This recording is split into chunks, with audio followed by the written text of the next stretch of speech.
ได้ครึ่งมือโอ้ฮอดครึ่งมือครับได้เศร้าเดียวแล้วเลยหน่วยเนี่ยถือว่าโชคดีหลายแต่ว่าหน่วยอื่นมาน่ะมีค่าบ่ายอีกเนาะเพราะว่ารถเพิ่นมาตอนเช้าคันหนึงตอนนั้นตอนบ่ายคันหนึง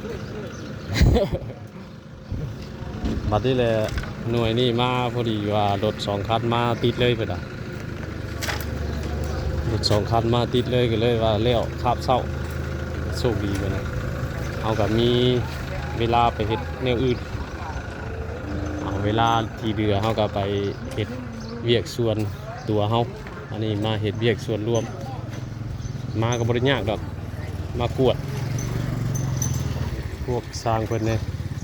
มากวดมาปรับพื้นที่ให้มันนั้นละเอียดให้มันสม่ำเสมอกันถือว่าสำเร็จ10 15 16เมตรคันหนึ่ง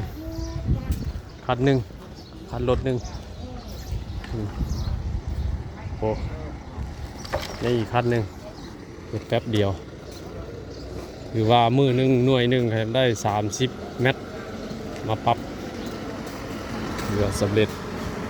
ทางเขาก็ได้หลายเติบแล้วพี่น้องเอ้ยเนี่ยปีนี้ยังไม่ได้สรุปอยู่ว่าสิได้จักเม็ดเนาะหรือว่าสิได้เป็นลักหรือเปล่าลักมันก็มี1,000 เม็ดเนาะ